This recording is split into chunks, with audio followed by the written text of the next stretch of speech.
घनघोर की कहानी ध्यान से सुने और आशीर्वाद प्राप्त करें। घनघोर व्रत, यह व्रत चैत शुक्ल तृतीया को किया जाता है। इस दिन साधुआ स्त्रियां व्रत रखती हैं। कहा जाता है कि इसी दिन भगवान शंकर ने अपनी अर्धांगिनी पार्वती को तथा पार्वती ने तमाम स्त्रियों को सौभाग्य वर दिया था। पूजन के समय मिट्टी की गोर बनाकर उस पर चूड़ी, महावर, सिंदूर चढ़ाने का विशेष फल है। चंदन, अक्षत, धूप, दीप, नैवेद्य से पूजन करने, सुहाग सामग्री चढ़ाने तथा भोग लगाने का नियम है। यह व्रत रखने वाली स्त्रियों को गोर पर चढ़े सिंदूर को अपनी मांग में लगाना चाहिए। ध्यान से सुने। घनघोर की कहानी। एक समय भगवान शंकर नारद एवं पार्वती को साथ लेकर पृथ्वी लोक पर घूमने चल दिए। भ्रमण करते हुए तीनों एक गांव में पहुंचे। उस दिन चैत शुक्ल तृतीया थी। गांव के लोगों को जब शंकर जी के आने की सूचना मिली तो धनी स्त्रियां उनके पूजनार्थ नाना प्रकार के रुचिकर भोजन बनाने में लग गई। इसी कारण से उन कुलवंती स्त्रियों को आने में काफ़ी देर हो गई। दूसरी ओर अकुलीन निर्धन घर की स्त्रियों ने जैसे बैठी थी वैसे ही थाल में हल्दी, चावल, जल से लाकर शिव पार्वती की पूजा की। अपार श्रद्धा भक्ति में निमग्न उन स्त्रियों को पार्वती ने पहचाना तथा उनकी भक्ति पूर्वक दी गई वस्तुओं को स्वीकार कर उन सब के ऊपर सुहाग रूपी हरिद्रा हल्दी छिड़क दी। इस प्रकार मातेश्वरी गौरी से आशीर्वाद तथा मंगल कामनाएं प्राप्त कर वे स्त्रियां अपने अपने घर चली आई। तत्पश्चात कुलवंती स्त्रियां 16 श्रृंगार 56 प्रकार के व्यंजन सोने के थाल में सजा कर आई। तब भगवान शंकर ने शंका व्यक्त करते हुए कहा, पार्वती जी, तुमने तमाम सुहाग प्रसाद साधारण स्त्रियों में बांट दिया है, अब इन सबको क्या दोगी? पार्वती जी ने कहा, आप उनकी बात छोड़ दें, उन्हें ऊपरी पदार्थों से निर्मित रस दिया है, इसलिए उनका सुहाग धोती से रहेगा, परंतु इन स्त्रियों को मैं अपनी अंगुली चीर कर रक्त सुहाग रस दूंगी, जो मेरे समान ही सौभाग्यशालिनी बन जाएंगी।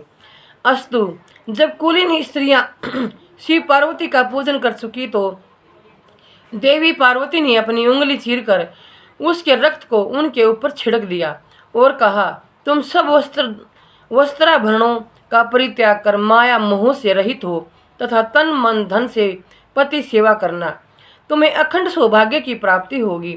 भवानी का यह आशीर्वाद वचन सुनकर तथा प्रणाम करके कुलीन स्त्रियां भी अपने अपने घर लौट आई तथा पति परायण बन गई। छिड़का खून जिसके ऊपर जैसा पड़ा था उसने वैसा ही सौभाग्य प्राप्त किया।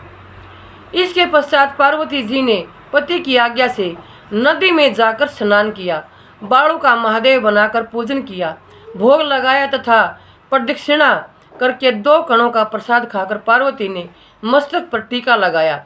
उसी समय उस पार्थिव लिंग से शिवजी प्रकट हुए तथा पार्वती को वरदान दिया, आज के दिन जो स्त्रियां मेरा पूजन और तुम्हारा व्रत करेंगी उनके पति चिरंजीव रहेंगे तथा अंत में उन्हें मोक्ष मिलेगा। भगवान शिव यह वरदान देकर अंतर्धान हो गए। तत्पश्चात पार्वती जी नदी तट से चलकर उस स्थान पर आई जहाँ पर पति देव तथा ऋषि परवर नारद को छोड़कर गई थी। शिव ने विलंब का कारण पूछा तो इस पार्वती ने उत्तर दिया, मेरे भाई भावज नदी के किनारे मिल गए थे। उन्होंने मुझसे दूध भात खाने तथा ठहरने का आग्रह किया, इसी कारण से मुझे आने में देर लग गई। ऐसा सुनकर अंतर्यामी भगवान शंकर स्वयं दूध भात खाने के लिए चल दिए। पार्वती जी ने जब समझा कि ढोल की पोल खुल जाएगी तो अधीर होकर पति से प्रार्थना करती हुई शंकर जी के पीछे पीछे चली। पार्वती जी ने जब नदी की ओर देखा तो पाया कि एक सुंदर माया का महल बना हुआ है, उसमें शिवजी के साड़े तथा सलहज विद्यमान थे। ये लोग जब वहां पहुंचे तो उन लोगों ने अगवानी तथा स्वागत सत्कार किया। 2 दिन तक तीनों ने उनका आतिथ्य ग्रहण किया। तीसरे दिन सुबह पार्वती के द्वारा किए हुए चलने के आग्रह को ठुकरा दिया। इससे देवी काफी कुपित हुई तथा अकेली ही चल पड़ी। मजबूर होकर महादेव को उनका अनुसरण करना पड़ा। नारद भी साथ में थे। तीनों व्यक्ति चलते चलते काफी दूर निकल आए।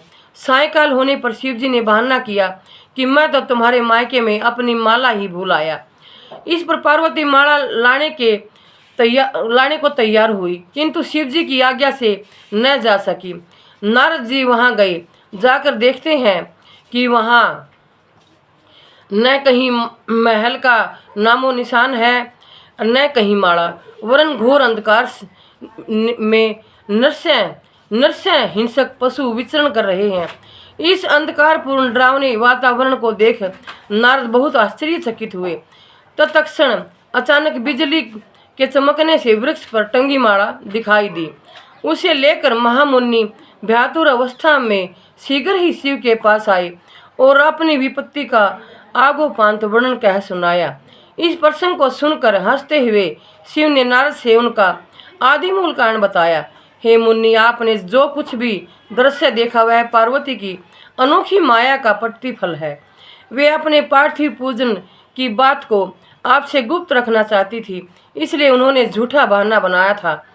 फिर उस असत्य को सत्य करने के लिए उन्होंने अपने पतिव्रत धर्म की शक्ति से झूठे महल की रचना की। इसलिए सच्चाई को उभारने के लिए ही मैंने माला लाने के लिए तुम्हें दोबारा उस स्थान पर भेजा था।